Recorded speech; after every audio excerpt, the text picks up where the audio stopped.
రఘువంశంలో కాళిదాస మహాకవి రఘుమహారాజు గారి గొప్పతనం ఏమిటి అన్నదానికి ఒక శ్లోకం చెప్తాడు. త్యాగాయ సమృతార్థానాం సత్యాయ మితభాషిణాం యశసే విజిగీషూణాం ప్రజాయై గృహమీధినాం అంటాడు. త్యాగాయ సమృతార్థానాం, ఆర్జించాడు దానం చేయడానికి. సత్యాయ మితభాషిణాం, ఎక్కువ మాట్లాడడు, ఎందుకంటే ఎక్కువ మాట్లాడితే అసత్య దోషం వస్తుందేమోనని. యశసే విజిగీషూణాం, ఆయన దండయాత్ర చేస్తాడు కీర్తి కొరకు మాత్రమే. అలాగే ప్రజాయీ గృహమీధినాం, ఆయన గృహస్థాశ్రమంలో ఉన్నాడు దేని కొరకు అంటే ధార్మికమైన సంతానము కొరకు. అసలు ఆశ్రమం మారగానే దంపతులిద్దరూ తలంబ్రాలు పోసుకునేటప్పుడు అడిగేటటువంటి మంత్రములలో ఉన్నటువంటి ప్రార్థన అదే. మనకి ఐశ్వర్యము కలుగుగాక, నీతో కలిసి యజ్ఞము చేయుదునుగాక, నీ వలన నాకు కుమారులు కలిగెదరుగాక, మనం భగవత్ సంబంధమైన కార్యములు చేసేదముగాక. ఇద్దరు ప్రతిజ్ఞలు చేసుకుంటూ తలంబ్రాలు పోసుకుంటారు. ఆ అక్షతారోపణం చేసుకునేటప్పుడు దేవతలను 3 మాటలు చేసేటటువంటిది సమంత్రకం. అందుకే ఆ తలంబ్రాలు పోసుకునేటటువంటి ఘట్టంలో ప్రజామేకామత్ సమృద్ధ్యతాం, యజ్ఞో మేకామస్ సమృద్ధ్యతాం, శ్రియో మేకామస్ సమృద్ధ్యతాం అని చెప్తారు. మాకు ఐశ్వర్యము కలుగుగాక, మాకు తగినన్ని పశువులు తగినంత ఐశ్వర్యము కలుగుగాక, మాకు ధార్మికమైన సంతానము కలుగుగాక. ఆ తలంబ్రాలు పోసుకునేటప్పుడు మీరు మంత్రంతో పిలిచారు కాబట్టి దేవతలు వచ్చి నిలబడతారు అనుగ్రహించడానికి. నువ్వు ఏ మంత్రంతో తలంబ్రాలు పోసుకుంటున్నావో, ఏ సిద్ధి కొరకు పోసుకుంటున్నావో ఆ సమయంలో నువ్వు జాగ్రత్తగా భక్తిభావనతో పరమేశ్వరుని యందు పూనికతో కూర్చుని ఉండగలిగితే సమస్తమైనటువంటి సంపత్తి దేవతల యొక్క అనుగ్రహము చేత కలుగుతుంది. కాబట్టి మహానుభావుడైనటువంటి దశరథుడు వ్యధ చెందాడు అంటే అందులో ఎంత ఆర్తి ఉందో చూడండి. ఎవరికి చెప్పుకుంటాడు? ఏమే సంతానం లేదు, పెద్దవాడిని అయిపోయాను, 60,000 సంవత్సరములు వచ్చేసాయి. ఒకానొకప్పుడు మంత్రులతో చెప్పుకున్నాడు, ఈ తెల్లగొడుగు కిందే నా శరీరం జర్జరీభూతం అయింది, నాకు తెలియలేదు ఈ తెల్లగొడుగు వైభవంలో అన్నాడు. సింహాసనం మీద కూర్చుని పరిపాలిస్తుండగా నా శరీరం ముడతలు పడిపోయిందన్నాడు. మమ లాలప్యమానస్య పుత్రార్థం నాస్తి వై సుఖం అన్నాడు. నాకు మమ లాలప్యమానస్య, నాకు అసలు మనస్సు ఎప్పుడూ స్వస్థతతో ఉండదు, నాకు సంతోషం లేదు. ఒక్కటే కారణం, పుత్రార్థం నాస్తి వై సుఖం, ఆశ్రమమునకు ధన్యత లేదు. కాబట్టి నాకు సంతానం కావాలి. ఎవరిని అడుగుతాడు? భార్యలతో చెప్తే వాళ్ళు మరింత బెంగెట్టుకుంటారు. ఎవరితో మాట్లాడతాడు? సామంతులతో మాట్లాడతాడా? పురప్రజలతో మాట్లాడతారా? మాట్లాడేటప్పుడు ఎవరితో ఏది మాట్లాడాలో తెలుసుకుని మాట్లాడాలి. అందుకే అది భార్యలకి చెప్పలేదు, సామంతులకి చెప్పలేదు, పౌరులకు చెప్పలేదు, తన దగ్గర పనిచేసే ఉద్యోగులకి చెప్పలేదు, తన మంత్రులకు చెప్పి గురువుల్ని ఆహ్వానించాడు. గురువు తీర్చగలడు. గురువు వైదికంగా తనకి సంతానం కలగకుండా వచ్చినటువంటి వైక్లభ్యాన్ని తొలగించడానికి, దేవతల్ని ప్రసన్నం చేసుకోవడానికి కావలసినటువంటి కర్మకాండని సూచించగలిగినటువంటి సమర్థత కలిగినవాడు గురువు ఒక్కడే. అందుకని వశిష్ఠ మహర్షిని పిలిచాడు. అయ్యా, నాకు సంతానం లేదు, అలమటించిపోతున్నాను, నాకు సంతానం కావాలి, ఏం చేయమంటారని అడిగాడు. నీకు సంతానము కలగకుండా నీవు చేసినటువంటి గత జన్మలలోని ఏ పాపము అడ్డుపడుతోందో ఆ పాపమును తొలగించుకోవడానికి అశ్వమేధయాగం చెయ్యాలి. నీ పాపము తొలగిపోతుంది.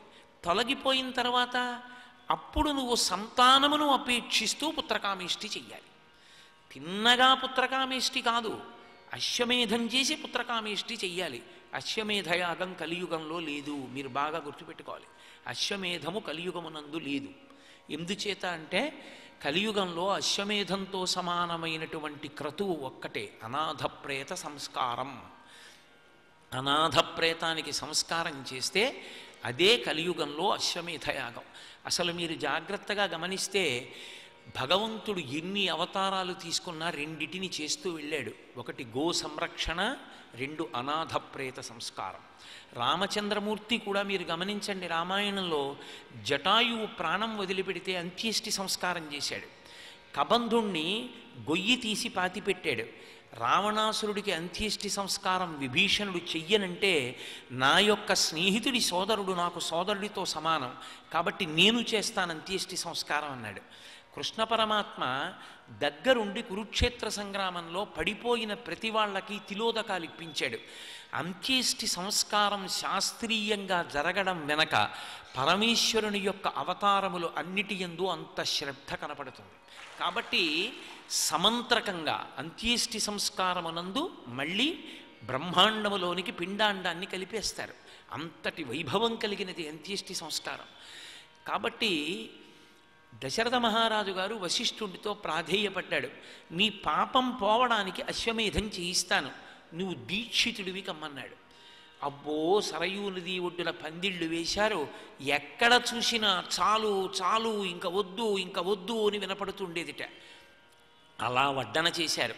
అంత గొప్పగా మహానుభావులు వచ్చినటువంటి వాళ్ళు సామాన్యుల.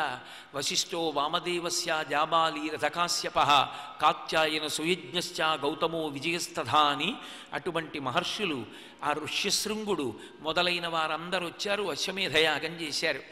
ధర్మకామ్యయ అన్నారు మహర్షి. తనకి సంతానం కలగాలి అన్న కోరిక పరమ ధార్మికమైనది. ఆ ధార్మికమైన కోరిక తీరడానికి కౌసల్య అంత కష్టపడింది. అందుకంది సీతమ్మ తల్లి సుందరకాండలో, కౌసల్యాలోక భర్తారం సుషివేయం మనస్విని తం మమార్థం సుఖం పృచ్ఛా శిరసా చాభివాదయా అంది. అందరూ అమ్మల్లా కొడుకుని కనలేదు మా అత్తగారు పిల్లలు లేకపోతే ఎంత బెంగ పెట్టుకుందో, ఎంత భగవదార్చన చేసిందో. మీరు రామాయణం చూస్తే, రామాయణం చదివితే అబ్బా ఏమి కౌసల్యామాతరా అనిపిస్తుంది. ఎప్పుడూ దాన ధర్మాలే, ఎప్పుడూ మహాతల్లి పూజలే, ఎప్పుడూ ఆరాధనే. అంత దైవము యొక్క అనుగ్రహము కోసం పరితపించి ఇంత గొప్ప అశ్వమేధం చేశారు. అయిపోయింది. ఇప్పుడు ఋష్యశృంగుడు వచ్చి అన్నాడు, ఇష్టింతేహం కరిష్యామి పుత్రీయాం పుత్రకారణాత్ అధర్వ శిరసి ప్రోక్తై మంత్రై సిద్ధాం విధానతః అన్నాడు. అధర్వ శిరస్సు అనబడేటటువంటి దానిలో ఉన్న కల్పమును ప్రయోగిస్తూ అందులోని మంత్రములతో నేను ఇప్పుడు పుత్రకామేష్టి చేస్తాను.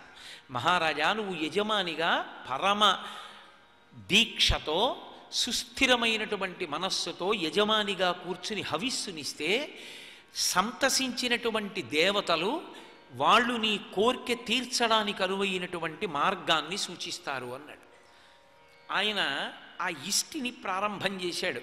ఇష్టి అంటే హోమ ప్రక్రియ యందు దేవతలను ఉద్దేశించి ఆ హవిస్సునిస్తారు. ఆ హవిస్సు పుచ్చుకోవడానికి దేవతలందరూ వచ్చి కూర్చుంటారు యజ్ఞశాలలో. అందుకే యాగశాలకి ప్రదక్షిణం. కాబట్టి అందరూ వచ్చి కూర్చుంటారు. ముందు దేవతలు హవిస్సు తీసుకోవడానికి వచ్చి కూర్చుంటారు. తర్వాత ఒక్కొక్కరి పేరు చెప్పి స్వాహ అంటూ విడిచిపెడితే హవ్యవాహనుడైనటువంటి అగ్నిహోత్రుడు పట్టుకెళ్ళి ఇచ్చిన హవిస్సుని వాళ్ళు స్వీకరిస్తారు. అగ్నిముఖంగా హవిస్సుని దేవతలకి ఇవ్వడం, ప్రీతి పొందినటువంటి దేవతలు మళ్ళీ యజమాని యొక్క కోరిక తీర్చడం. దీని కొరకు అగ్నిని మధ్యలో పెట్టుకుని ధర్మచక్రాన్ని నడపడం. మనమిచ్చిన హవిస్సు దేవతలు తింటారు, దేవతలు వర్షం కురిపిస్తారు. దేవతలు ప్రీతి చెందితే చేసే ఉపకారం ఏమిటంటే వర్షం పడుతుంది. ఆ వర్షం పడితే మనకు అన్నం దొరుకుతుంది. మనం అన్నం తినే ముందు మనకి సమృద్ధి కలిగింది కాబట్టి మళ్ళీ మనం యజ్ఞం చేస్తాం. మళ్ళీ హవిస్సు దేవతలు పొందుతారు, వాళ్ళ ఆకలి తీరి వాళ్ళు వర్షం కురిపిస్తారు, మళ్ళీ మనకి సమృద్ధి. ఇదొక చక్రం. ఆ చక్రం అలా తిరుగుతూనే ఉంటుంది. అందులో ఎక్కడా వైక్లభ్యం రాకూడదు. కాబట్టి దేవతలందరూ వచ్చి కూర్చున్నారు. తతో దేవా సగంధర్వా సిద్ధాశ్చ పరమర్షయ భాగం ప్రతిగ్రహార్థం వై. వాళ్ళు తమ తమ భాగములను తీసుకోవడం కోసమని తతో దేవా సగంధర్వా సిద్ధాశ్చ పరమర్షయ అన్నారు మహర్షి. దేవతలు, గంధర్వులు, సిద్ధులు, మహర్షులు ఆ యజ్ఞ వాటమునందొచ్చి కూర్చున్నారు. సర్వం శ్రీ ఉమామహేశ్వర పరబ్రహ్మార్పణమస్తు. స్వస్తి.